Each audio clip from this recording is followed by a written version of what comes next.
Hallelujah. Ngiyabingelela ekseni egameni elihle lomfelo wethu uJesu Kristu. Ngidumisa uNkulunkulu nangalolu suku asinike lona ngezinsuku ze lockdown. Ngiyambonga uJesu ngothando asithandile ngalo wazinikela ngenxa yethu ukuze thina ebesiyizoni sithola ilungelo lokubizwa ngabantwana bakaNkulunkulu. Umoya Ingcwele ubekile namhlanje ukuthi ngifunde nje amazwi ambalwa lana kuloku kuthiwa iGreat Commission, umyalezo uJesu awudlulisela kubafundi bakhe ebathuma. Noma ke ngingakhulumi kakhulu kodwa inhliziyo yami igcwele ukumbonga uJesu. Khona amazwi ke ngifisa ukwafunda encwadini kaMateyu chapter 28 from verse number 18. uJesu weza wakhuluma kubo ethi onke amandla anikiwe kuye ezulwini nasemhlabeni. Ngakho ke hambani nifundise izizwe zonke nibhabhadisa egameni likaYise nelendodana nelikaMoya oyingcwele. Bafundise ukugcina konke enginiyalile ngakho. uJesu ubeka nje lamazwi uthi onke amandla anikiwe kuye ezulwini nasemhlabeni. Ngakho ke thina singabazalwane, thina esiyibandla, thina esikhethiwe sibiziwe ngobizo olungcwele, asihambe senze izizwe abafundi. Into ebalekile kule ndaba engiyifundayo ukuthi okokuqala yini thina njengabantwana bakaNkulunkulu sinamathele kuJesu. iBhayibheli uma ufunda kubaprofeti abadala liyachaza lithi uJehova muhle uyinqaba ngosuku lwenhlupheko, uyabazi abaphephela kuye. Ngenye indlela uma thina sizinikela kuJesu sinikela kumuntu omuhle. Uze washo na New Testament wathi ngingumalusi omuhle.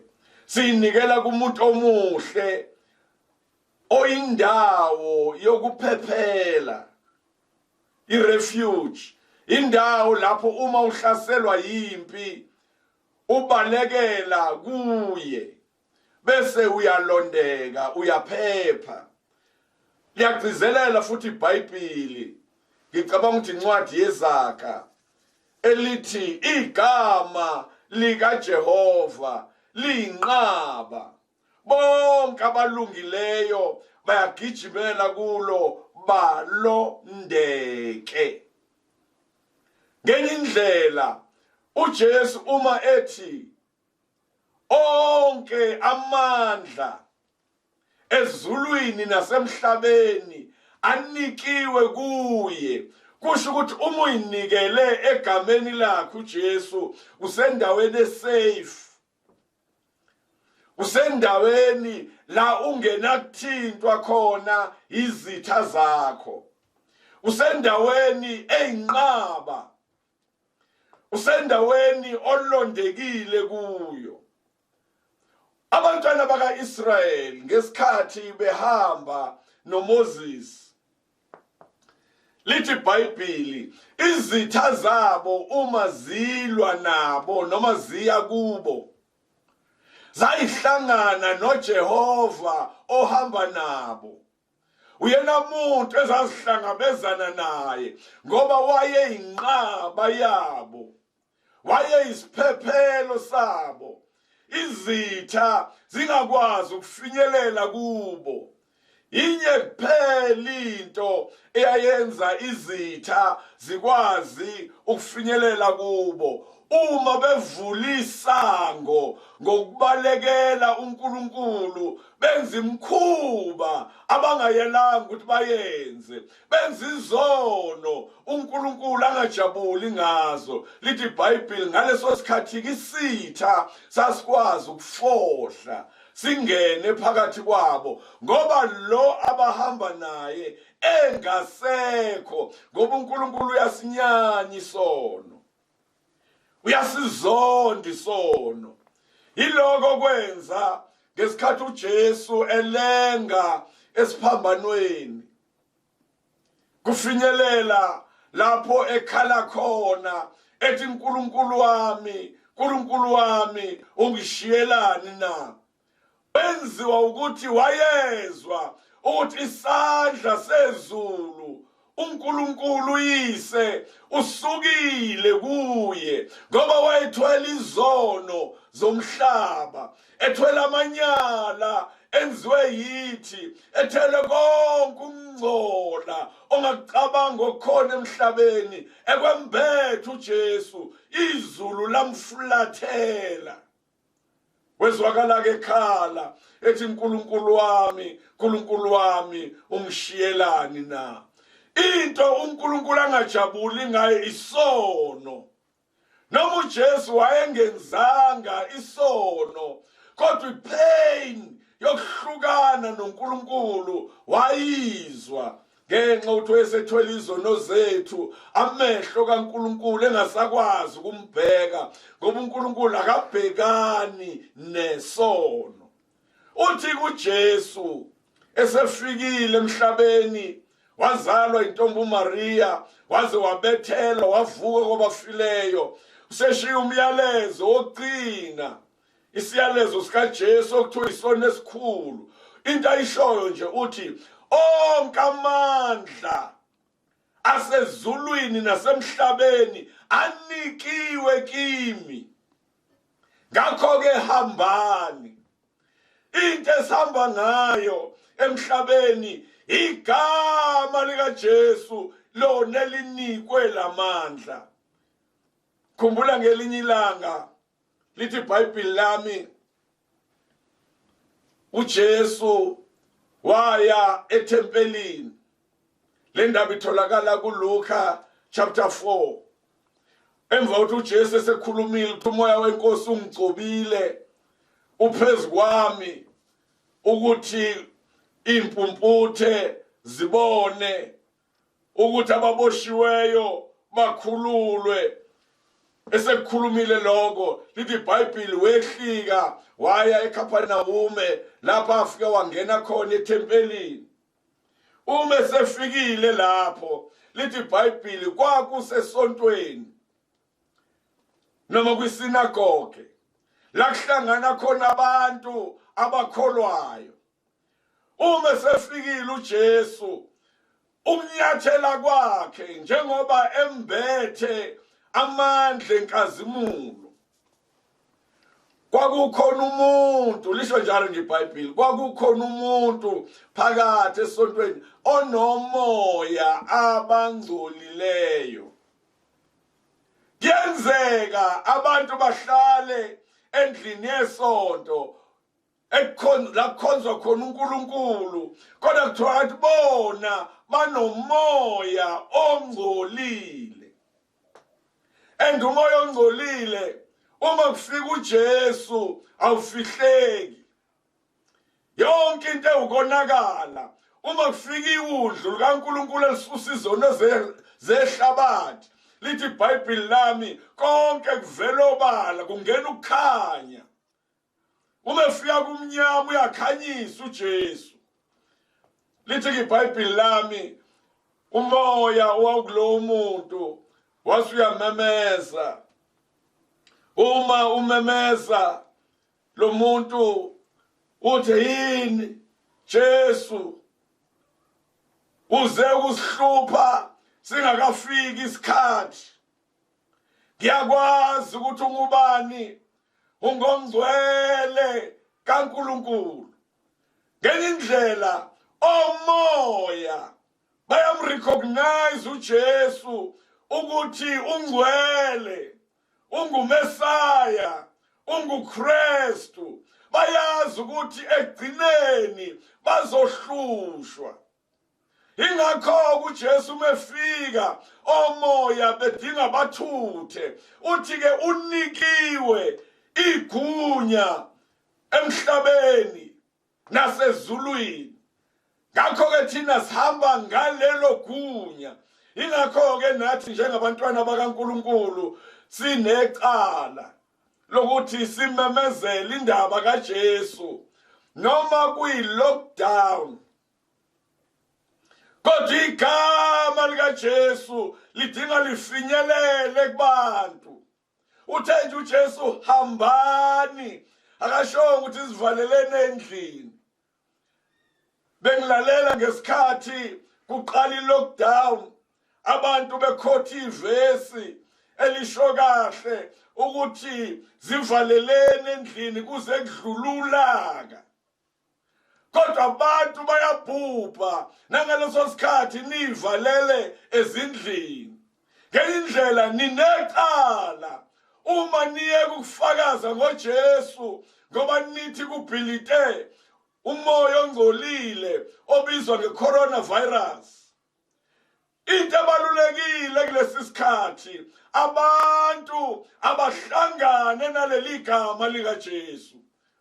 Umoya ingcwele ubebeka enhlizweni yami amazwi akhuluma uJeremiya umprofeti, chapter 51 verse 50, ethi nina eniphunyukile enkembeni hambani, noma balekani ningemi, balekani ningemi.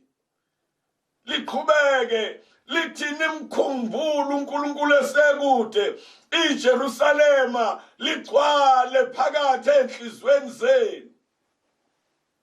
Umuntu ophunyukile enkembeni uyena onikwa ilungelo lokumemezela nokubaleka nokutshela abantu ukuthi nansi indawo yokuphepha, nansi inqaba, ngoba naye uphunyukile.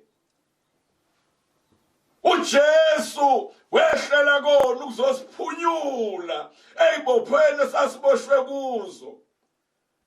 Elinye izwi lenkosi liyachaza ukuthi njengenyoni iphunyukile ogibeni labacuphi, nathi siphunyuke kanjalo, siphunyuke sesibanjiwe amaketanga kaSathane, izono ebesiphila kuzo, izono ebezisigqilaza zisibophile, zenze thina sifane nabantu ababoshiwe njengenyoni. Kodwa lithi iBhayibheli zaqhabuka lezo ibopho, zigqatshulwa ukuthi uJesu walenga, uJesu wahlatshwa. Nina niphunyukile enkembeni, memezelani ngoJesu. Nina nonke nisindile kwicorona, nina nonke uJesu aniphephisile, noma ifikanga kuwe yakuthinta, kodwa unecala lokuthi umemeze. Tshela abantu, memeza ngegama likaJesu. Tshela abantu ukuthi nansi insindiso, nansi indawo yokucasha, nansi inqaba, nanti igama abantu abangaphephela kulo. Nami langisiza leli gama, langisiza, langinika impilo entsha, langinika ilungelo engangingenalo. Ngikhumbule njalo ukuthi ngisesiboshwa sesono, umama wangithwala inyanga eziwu9, wangicelisa ibele lakhe, wangikhulisa, wanginakekela. Uma sengibheda ngicilazwe isono, wengasangibizi ngegama ngiqamba lona, wesengibiza ngodoti. Angitshele ngizwa athi lo doti lo ngangcothi wafa ngesikhathi ngiwuzala. Ngisiboshwa sobumnyama, kodwa ngiyabonga ngabantu abezwe umyalezo kaJesu othi hambani nenze izizwe zonke abafundi nishumayele ivangeli kukho konke okudaliweyo. Ngelinye ilanga ngihlangana nenhlanhla yokuzwa ngaleyo ndaba kaJesu, noma kwakulukhuni ukuyamukela, kodwa ngenhlanhla umuntu owangitshela wenobufakazi njalo engingabukhohlwa. Uma ngimbuza ngoba kwakowesifazane, ngibuza ngithi, sisi wena njengoba ukhuluma ngoJesu awujoli na? Wathi cha. Ngathi hayi sisi, ngibuza mina ukuthi awuqomile na, awunayo yini boyfriend? Wathi cha.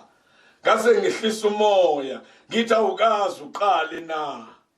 Wayesekhuluma-ke yena into eyangenza ngazi ukuthi leli gama linamandla. Njengoba uJesu unikiwe amandla ezulwini nasemhlabeni, uma wamukela leli gama uthola amandla. Wathi kimi cha, mina bengingashayi ngesingili, bengishaya ngedouble, shaya ngo-2. Enhlizweni yami ngase ngiyabona kukhona into engene kuye. Ngase ngiyanquma ukuthi uma uJesu ekwazile ukumsiza, nama ngangisiza. Leli ivangeli silishumayelayo lidinga abantu abazolumela, lidinga abantu abazolifakazela ngemlomo yabo nangempilo yabo. Lidinga abantu abangezuba namahloni ngekakade labo. Lidinga abantu abanesibindi sokufakaza, bafakaze njengompostoli Pawula athi mina ngangizingela amakholwa, mina ngangingumbulali. Azathi umpostoli Pawula ngesikhathi kubulawa uStifane athi abantu babebeka ingubo zabo lapho kuyena, wayekhona. Kodwa ngelinye ilanga uyahlangana nale mfihlakalo eyenza amemezela amandla okuvuka kaJesu athi anginamahloni ngevangeli ngoba lingamandla kaNkulunkulu. Nami ngisho njalo ekuseni ngithi wena mntana kaNkulunkulu, sondela kuJesu, thatha isinqumo ngempilo yakho. Khona amazwi ke ngiwathandile, ngifunda izwi lenkosi asencwadini kaMikha umprofeti omncane ku chapter 5. Ngeke ngiyifunde yonke, kodwa kakhulu ibe isibusiso enhlizweni yami. Ngiyafisa ukuthi nginifundele yona. Iqala ku verse number 7. Ithi insali yakwaJakobe iyakuba phakathi kwabantu abaningi njengamazolo avela kuJehova. Ngifisa ukusho ukuthi uma kuthiwa insali kushiwo abantu abasuke kwama-remnant, abantu okuthe uma kwenzeka kubhubha abanye abantu bona bathola umusa wokuhlengwa, bathola umusa wokuphepha. Lithi iBhayibheli insali leyo. Ngithanda maselithi bayakuba phakathi kwabantu abaningi bafane namazolo avela kuJehova. Ngenye indlela uma umuntu esefikile kuJesu uba yilolo hlobo lomuntu okuthi uma kunotshani kodwa yena akwazi ukunisela lobo tshani. Lithi iBhayibheli phakathi kwabantu abaningi, phakathi kwabantu abangamazi uNkulunkulu, phakathi kwabantu abamaziyo, phakathi kwabantu abathi bona ngeke baze bakholwe, kodwa wena obenenhlanhla yokuhlangana negama likaJesu wakwazi ukuthi ubizwe ngabantu abayinsali yalesi sikhathi, fana namazolo phezu kotshani. Kusho ukuthi abantu bonke bafaniswa notshani, wena okholwayo ungamazolo avela phezulu. Ingakho uJesu ethi hambani noshumayela ivangeli, nifundise izizwe igama lami. zazi ukuthi uJesu wahlatshwa, uJesu wazinikela, uJesu uvukile kwabafile, wanqoba ithuna, wanqoba ukufa. Abantu abakholwayo lithi iBhayibheli abasafi ngenxa yokuthi wafa uJesu endaweni yabo, wathwala amacala abo. Lithi iBhayibheli insali iyakuba njengamazolo kubantu abaningi avela kuJehova. Liqhubeka iBhayibheli lithi njengezihlambi otshanini, njengamanzi emvula otshanini ezingahlaleli umuntu. Kusho ukuthi ngeyindlela izihlambi lezo zemvula ezithulelwa phezu kotshani ukuze bukwazi ukuhluma. Umuntu okholwayo unjalo. Umuntu okholwayo basizakala abantu ngaye. Umuntu okholwayo baphila abantu ngaye. Ngicela ukuqhubeka ke kuyona le ncwadi uMikha ngoba imnandi. Verse 8. Insali yakwaJakobe yakuba phakathi kwezizwe, phakathi kwabantu abaningi, njengengonyama phakathi kwezilwane zasehlathini, njengebhongo lengonyama phakathi kwemhlambu yezimvu, elithi lapho lidabula linyathela lidwengule, kungabikho ophulayo, kungabikho osindisayo. Lalela, umuntu okholwayo ufaniswa nengonyama. Vese uma wamukela uJesu wemukela ingonyama yomndeni kaJuda, wamukela ibhongo lengonyama, wamukela umuntu othi umenyathela ngoba amandla onke asezulwini anikwe kuye, amandla onke asemhlabeni anikwe kuyo. Zonke izinto ziyathoba kuleli gama. Nawe uma uphila izinto ziyathoba ngoba ulimi lwakho liyadala. Ulimi lwakho lwenza izinto ezingenakwenzeka. Sinikiwe igunya ilungile iphutha lethu ukuthi uma kufanele sikhulume siyesaba. Uthi ngizokhuluma kungenzeki, ngizothi ngiyasho kungenzeki. Akuwena ozokwenza. iBhayibheli lisho njalo lathi ulimi lwethu lufuza ulimi likaJesu, lufuza ulimi likaNkulunkulu, lukhuluma izinto zenzeke. Uma umuntu ezosizakala kusho yena athi ngizosizakala bese kwenzeka. Uma ethi umuntu egula athi ngiyaphila ngegama likaJesu, kwenzeka leyo nto ayishoyo. Uma umuntu egula kusho yena athi ayimpi iyangahlula iphezu kwami, kwenzeka leyo nto eshiwo uyena. Khumbula ngeminyaka edlulile emdala, kukhona intombazane enye iyayisesibhedlela. Uma ilapha esibhedlela intombazane iyoteta, sekufika ke inhlaselo efisa ukuhlukanisa inyama yakhe nomphefumulo. Ithi intombazane yezwa kahle ukuthi kufikile lokho kuzohlukanisa.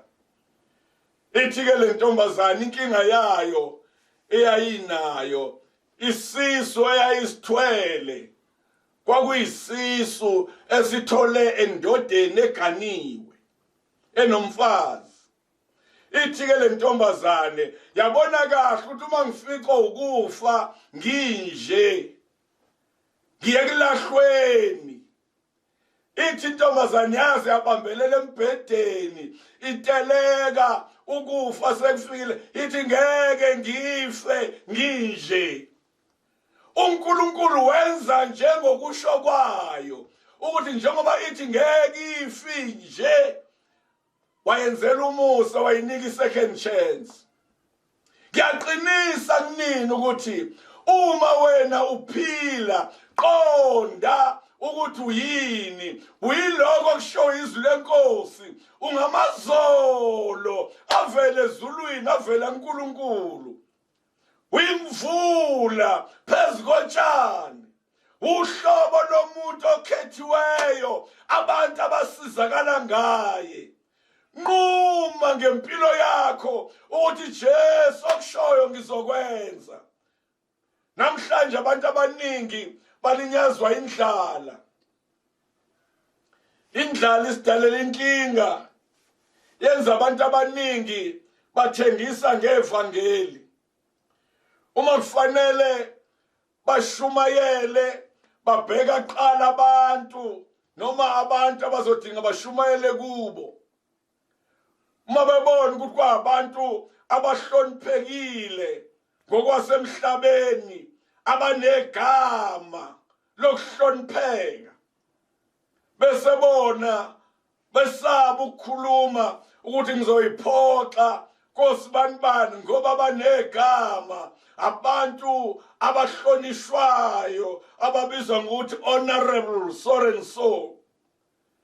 Bakhohle ukuthi labo bantu noma bebizwa ngokuthi honorable dignitaries, babizwa ngayo yonke leyo ndlela. Lalela, bayadinga amazolo, bayadinga imvula, bayadinga abantu abayinsali badlulise kubo lemfihlakalo.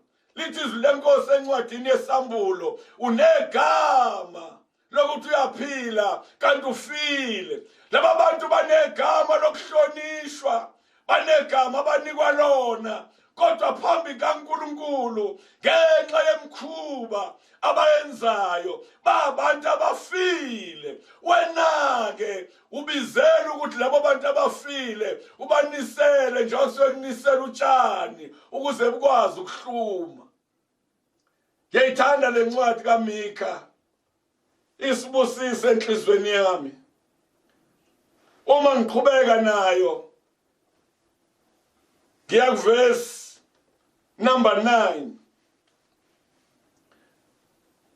Masiphakanyiswe isandla sakho phezu kwezitha zakho, zinqunywe zonke izitha zakho.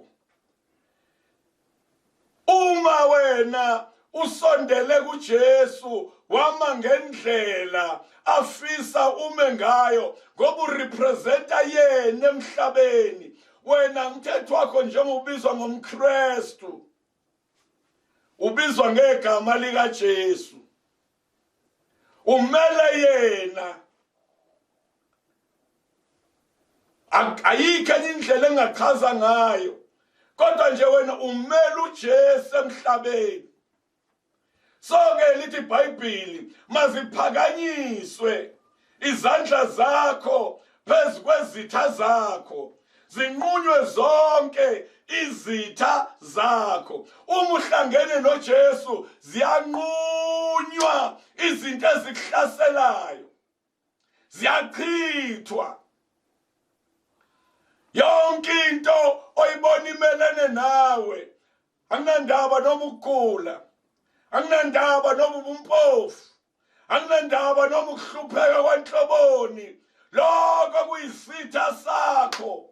Uma uphakamise zakho izandla uyiphakamisela phezulu, izitha zakho ziyanqotshwa. Yakenzeka le ndaba ku-Old Testament. uMoses hamba no-Aaron umfowabo. Lithi iBhayibhili uma bebhekene nempi, uMoses wayephakamisa induku. Uma ephakamisile induku bese ziyanqotshwa izitha. Kwafika la izandla zakhe ikhathala khona. Uma ikhathala induku yehla, izitha zabonakala zinamandla, zinqoba. Wanqotshwa uIsrayeli ngenxa yokuthi induku izandla zisaphakeme. Lithi iBhayibhili uHure noAaroni bahlala eduze kwakhe bamlekelela bamphakamise izandla zakhe ngoba zaseyikhathele bashoka izandla zaMoses zaphakama izitha zanqunywa izitha zachithwa. Uma iBhayibheli likhuluma ngale ndaba likhuluma ngento edingeka yenzeke kuthina njengabazalwane. Asidingi sishaye uvalo izimo esibhekana nazo noma inhloboni yesitha, kodwa yazi ukuthi wena ungaphezulu kwaso isimo ezilonga izandla zakho ziphakanyisiwe izitha zakho ziyanqotshwa. uJesu wayinikela ngenxa yethu wathwala ihlazo lethu. iBhayibheli malimchaza encwadini yabaseKorinte lithi ongasazange isono wenziwe isono ngenxa yethu ukuze thina kuyena sibizwe ngokuthi singukulunga kukaNkulunkulu. Uma ubheka umuntu ogezwe ngegazi likaJesu ubona ukulunga kukaNkulunkulu. Akusiyena nje umuntu ordinary, umuntu ombathiswe inkazimulo yasezulwini, umuntu ombathiswe udumo lukaNkulunkulu. uNkulunkulu afisa ukuhamba ngaye emhlabeni. Ngiyafisa ukusho ukuthi nanamhlanje thatha isinqumo wena sokulahla izinto okuthiwa yilahlwe. Uma uqala la kuverse 10 kuyona le ncwadi yaMikha uthi kuyakuthi ngalo suku usho uJehova nginqume amahashi akho phakathi kwakho ngichithe izinqola zakho amathemba lawa abantu. Ngoba umuntu uma nenqola yempi enamahashi empi uthemba wona. Uthi kodwa lolo suku maselifikile kwakhonjwa lo Jesu esikhuluma ngaye othi nginikiwe amandla onke ezulwini nasemhlabeni. Uyena uJesu odinga unqobe ngaye. Manje abantu badinga balahle lamathemba abo. Leli iBhayibheli ngichithe inqola zabo nginqume imizi yasezweni lakho ngizidilize zonke izinqaba zakho. Ngoba abantu uma bengayi kule nqaba iBhayibheli elikhulume ngawo lathi uJehova muhle uyinqaba, baba nazi inqaba abathandaza kuzo, baba nazi inqaba babalekela kuzo. Thina sakhula kusetshenziswa umsamo kiwa kagogo endlini yakagogo okuthiwa yindlu engavalwa, lapho bonke abantu mabexakekile beyakhona. Lithi iBhayibheli lami uma lichaza lithi uJesu esimlandelayo uyena oseyinqaba. Kusho ukuthi izinto obuzenze emsamo lapha kagogo uyoshisa impepho khona, awusadingi ukuyikhathaza ngazo. uNkulunkulu akajabulela amanoni enyama ahlatshelwe yona kuthi uyihlatshelwe yena ukukhonzwa. Lithi iBhayibheli kodwa ujabulela abantu abadela ukuphila kwabo bakubeka phansi banquma ukudelizwe. Into ayifunayo umzimba wakho ongcwele ungenazi izinto ezifakiwe khona. Ngenzeka ukuthi ngiyakhuluma unamathemba unentambo ezisemzimbeni, abanye baba nazo noma befundile uthole bewodokotela kodwa umthola ukuthi unentambo ebomvu. Abakithi ubathola bewodokotela ubathole befaka izikhumba zembuzi ezikade zashona. Abanye abantu banentambo imvungqula bakwazi ukugeza kukhona nyawo abanye abantu ngenxa ukuthi besathi bazobona ihlazo abalifake ngaphansi. oNkulunkulu abayize labo, oNkulunkulu abangasizi, oNkulunkulu abangayona inqaba, oNkulunkulu abangeke bakusize ngosuku lwenhlupheko. Lithi izwi lenkosi Nginqume imizi yasezweni lakho, ngidilize zonke izinqaba zakho. uNkulunkulu uma ngabe usawufika kuJesu, izinto ebezizinqaba zakho, your refuge place, inkosi yakugudluza ikubuyisele eceleni. Lezo ndawo kade uzithemba njengama-strongholds zakho, wazi ukuthi uma sengila ngeke nginyakaziswe, iyakususa ikubuyisele eceleni. Kudinga kuvele inqaba yona yodwa, uJesu ophakanyisiwe phezu kwentaba. Ngiyakunquma ukulumba esandleni sakho. Ngilithande-ke nesilungu malikhuluma lento okuthiwa ukulumba, likhuluma nge-witchcraft, ukuthakatha. Lithi baziwa nabantu abathakathayo. Ngakho-ke athi ngiyakunquma ukuthakatha kwakho, ngikuyekise kona. Kungabe kusabakho kuwe ukuhlola imihlola. Ungasahambi uyobhula, ungasahambi usho izinto ezingekho. Baningi abantu abanye abashumayelayo, kodwa utholayo ukuthi bawuhlobo lwabantu olubhulayo, uhlobo lwabantu olukhuluma amanga, olungakhulumi iqiniso. Azathi uJeremiya, uma bebeme emkhandlwini wami mina uNkulunkulu, bebeyotshela abantu izwi lami, bangasho ukuthi ukuthula kungekho. Kubalulekile uyiqonde leyo nto, ukuthi wena udinga lenqaba esikhuluma ngayo, lona othi unikiwe amandla ezulwini nasemhlabeni. Zonke izinto ezisezulwini nesemhlabeni ziyathoba egameni likaJesu. Uma uthole yena uphephile, uhlala ulondekile, awushaywa uvalo, awesatshiswa nayizinto ezesabisayo ngenxa yokuthi unenqaba ohlezi nayo. Uzasho njalo uma ekhuluma kuJoshua esethatha intambo emva kwaMoses, athi qina umisibindi ungesabi. Yini into odinga ungayenzi ukuthi ulahlekelwe ukuthi le ncwadi yomthetho mayingasuki emlonyeni wakho, khuluma ngayo, zindla ngayo imini nobusuku, khona-ke uyakuphumelela kahle. Zonke izinto zakho ziyakubonakala zimangalisa abantu. Ngeke ngize ngihleke namanje abantu belokhu bebuza ukuthi kodwa wena Madlala wenza ngani? Babe badlule kimi bawubuza abazalwane engihlanganyela nabo, bathi bazalwane yini sitsheleni imfihlo yenu. Bathi abazalwane uJesu bathi hayi lokho sitshele wena imfihlo yakho, ngeke sitshele umuntu omunye, kuzobe ukwazi kwami nawe. Bacabanga ukuthi khona enye indawo la kiwa khona uma ufuna ukuphila enqabeni, kanti inqaba yethu igama likaJesu.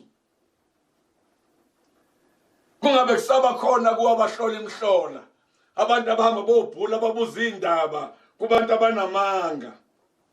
Ngimangale ukuthi abanye abantu njengoba kukhona necorona kufiwa, kuthi usekushoniwe ngaphela icorona kwezinye indawo abantu iyangenelela emndenini, uthola ukuthi akufanga umuntu oyedwa, kufe abantu mhlawumbe baba babili, mhlawumbe baba bathathu, abantu baphume baphatha induku, bathi bawubuza lo mhlolo wenzekile ukuthi wenzeke kanjani. Baxakekile abantu, kuyibona abashoyo bathi baya kwabanamanga. Lithi iBhayibheli kuyonqamuka lokho, ngeke kusaba khona. Ngike ngaya emngcwabeni nami wabanye abazalwane esihlanganyela nabo. Kwashona umama ntambama, abantu beza bazokhalisa ubaba. Ngakusasa ekuseni kwashona ubaba, kwadinga ngihambe ngiyoduduza kulowo mndeni, ngiyomemezela ngegama likaJesu. Into engiyibongayo ngoba uma kukhona leso simo esinjalo, kuye kuthiwe laba bantu abebefikile bezokhalisa lo munye, kusho ukuthi nabo bahlaselekile kungenzeka bathole igciwane lelo elibizwa ngevirus. Kodwa ngiyafisa ukusho ukuthi kwagcina nje kuphela kuyilabo bantu bobabili abahambile and akwenzekanga lutho emva kwaloko igama lika Jesu langenelela. Futhi ngiyafisa ukuchaza kunina ukuthi nabo laba bahamba le ndoda emnyama okuthiwa uDraco, umhlebi noSathane ayitholanga shatini. Kwalala abantu abanegama lika Jesu. Kwalala abantu elithe iBhayibheli okholwa indodana unokuphilo phakade. Ize likhuluma incwadi kaJohane ngale ngasesambulweni ithi nginilobele lokho ukuthi nazi ukuthi nina ninokuphilo phakade, nina likholwa egameni lendodana kaNkulunkulu.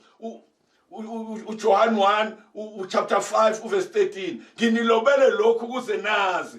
Ngifisa ukuqinisa ukuthi nina nikholwayo anifi impela.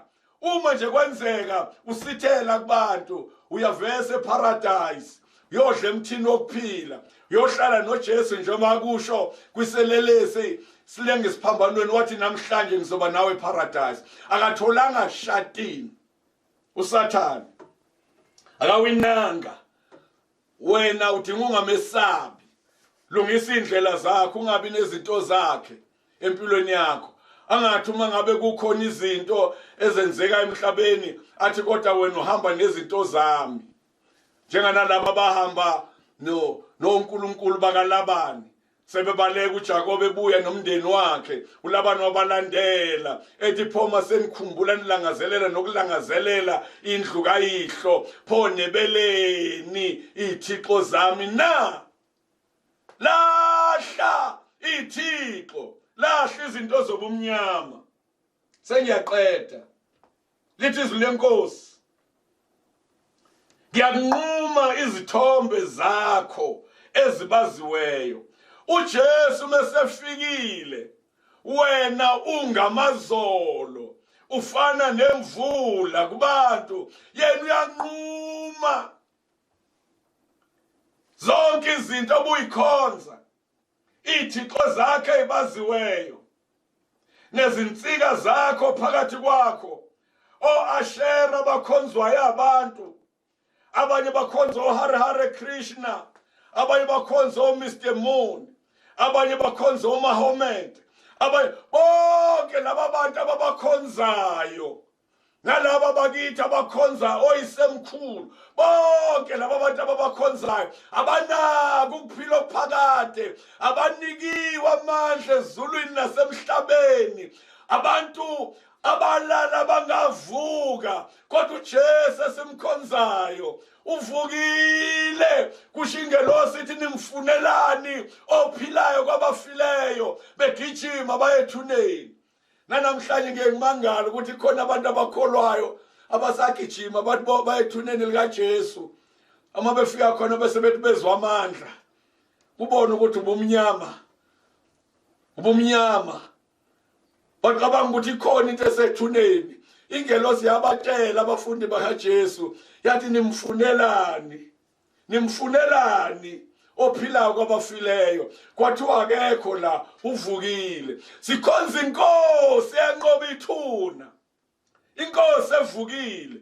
Ingakho-ke thina esiyikhonzayo esibizile ngegama layo sazalwa kabusha, ngolithi iBhayibheli asimkhethanga thina, uyena owasikhetha njengoba sikhethela kuye.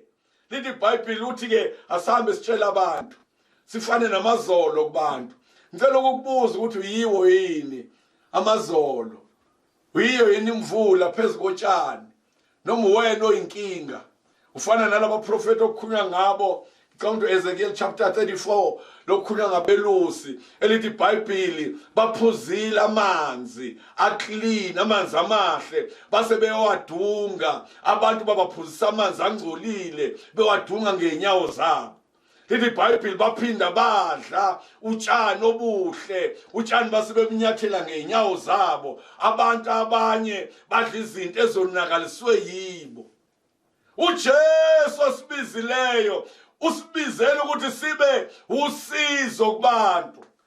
Ngiyaqinisa ukuthi namhlanje uma ulalele le ndaba edluliswayo, uma uvuma ngenhliziyo yakho yonke uthi Jesu, Jesu ngiza kuwe, angenzanga kahle, ngilungisise, ngigcwalise ngokuphila, izokwenza inkosi, ngoba yonke into oyishoyo uJesu uyakuyenza. Uyena oshilo wathi noma yini enakucela egameni likaBaba, egameni lami kuBaba, uBaba uyakwenza ukuze adunyiswe endodaneni. Abuye angagcini lapho, athi konke niyakucela kimi mina Jesu ngegama lami, athi ngiyakukwenza. Sonke wena qiniseka ukuthi uma ucela into egameni likaJesu iyenzeka. Kodwa ke oNkulunkulu obakhonzayo badinga uhlukane nabo.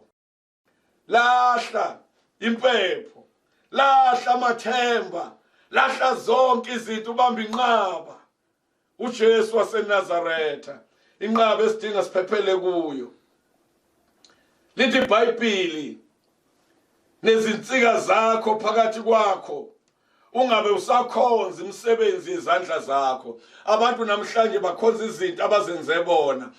Niyayazi indaba ngesikhathi uMose ekhuphukile esentabeni eyaNkulunkulu yolanda imiyalo, imithetho uNkulunkulu ayemlobela yona. Insuku zaziningi ziwu40, inyanga nje nensuku eziwu10 engekho phambi kwabo. Abantu bathi asazi ukuthi kwenzekeni kuMose, bathi Aaron senzele uNkulunkulu abazohamba phambi kwethu.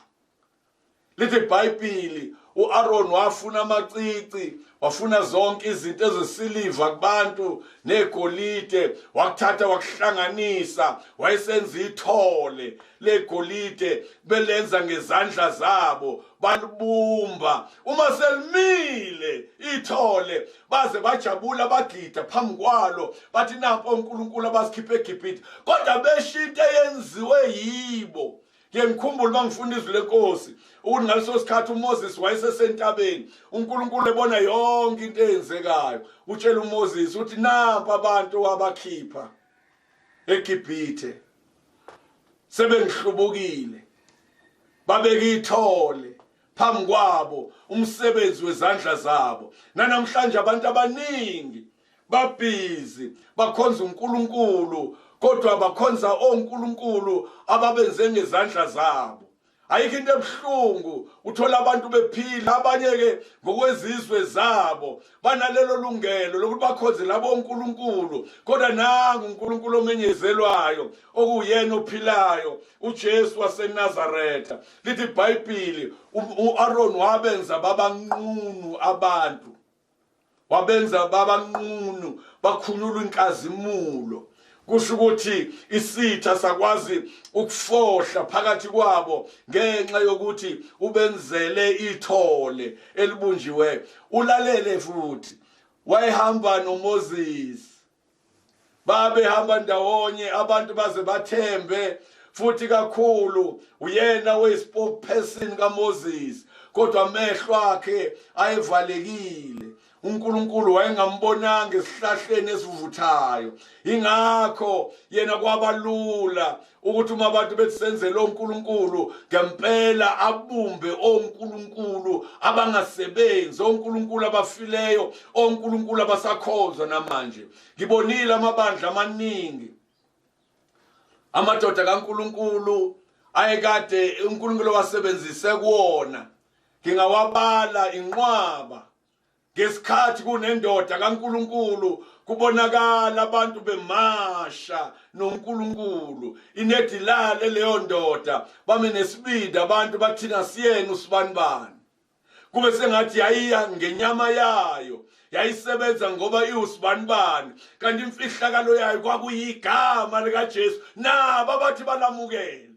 ngenye indlela bekudinga kungashintshi lutho endleleni uNkulunkulu abesebenza ngayo, kodwa bese bekhumula amajoka, bese bethatha abantu bababuyisele back eGibhithe, bababuyisele ezonweni zabo, kubuya izinto abantu ababeyilahlile, kubuya izinto abantu ababethe zisiqalekiso, abantu ababethe uNkulunkulu uthi asikhumuke kuzo, abantu babuye bayoyilanda, balande ubuze ukuthi kwenze njani, nalanda izinto ongasadingi nibe nazo. Abantu basho ukuthi hayi ayikho into esizoyenza, sekuyisikhathi. Mfisa ukuthi noma ngaba isikhathi lesi iBhayibheli elikhulume ngaso lathi ukubuya kwenkosi kokwandulelwa umoya wokuhlubuka, abantu bahlubuka uNkulunkulu, wena ungabi ingxenye yabo, kodwa yiba ngamazolo, yiba imvula phezu komhlabathi, abantu basizakale ngawe. Ngiyambonga kakhulu uJesu. Sengizofunda lamavesi okugcina kuyona lencwadi engiqhubeka kaMikha bese siyathandaza. Ngiyakuba siphula o Ashera bakho phakathi kwakho, ngichithe imizi yakho, ngiyakwenza impindiselo ngentukuthelo nangokufutheka kuzo zonke izizwe ezingalalelanga.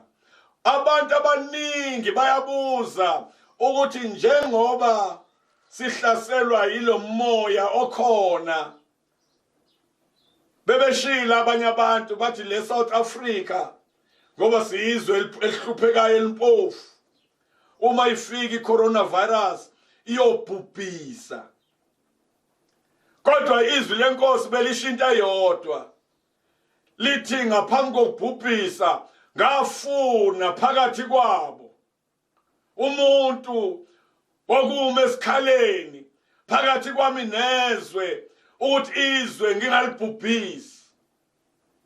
Ngenye indlela eSouth Africa kube khona lo muntu uNkulunkulu abemdingo yedwa, wenza ukuthi noma lo moya kade ubhubhise emazweni, kodwa ufike la ungasenawo amandla ngenxa ukuthi umtholile lo muntu. Kungenzeka kube nguwo lalele, qhubeka ke ube ngamazolo, qhubeka kube ilobotshani, ube lo mvula phezu kotshani, qhubeka ume kahle phambi kaNkulunkulu. uNkulunkulu esimkhonzayo uyinkosi ephindiselayo, uyinkosi elwizimpi. Ngiyakuncenga egameni likaJesu namhlanje ukuthi sondela kuye. Usho njalo uHoseya uthi ozani masibuyele kuJehova. Ngiyanimema buyelani kuJesu. Khona umhlabelelo osho njalo uthi lelizwi lakhe ilelizwi lakhe athi buyelani buyelani buyelani nonke kuye. Ngiyacela nawe izwi likaNkulunkulu leli buyela kuye uJesu, akwazi ukukusebenzisa ube isitsha angasebenza ngaso, ngoba unikiwe amandla ezulwini, wanikwa amandla emhlabeni. Lo Jesu onalawo mandla uhlala emzimbeni wakho, uhlala phakathi kwakho. Hamba unesibindi, ungesabi, asikhuleke. Baba wethu ongcwele, ngegama likaJesu waseNazaretha, udumo lonke silibuyisela kuwe. Naba abantwana bakho baqokise inkazimulo okhulume ngayo ezwini lakho, wathi inkazimulo ebenginayo ngikubaba ngiphile bona. Bembathise bakwazi moya ngcwele ukufana nezwi lakho, moya ngcwele bakwazi ukuthi bafane namazolo, bafane nemvula, kubusiseke indawo abakuzo ngoKristu Jesu omgcobileyo. Abagulayo baphilise moya ngcwele, ubakhulule bonke la abeboshwe khona ngoKristu omgcobileyo. Amen.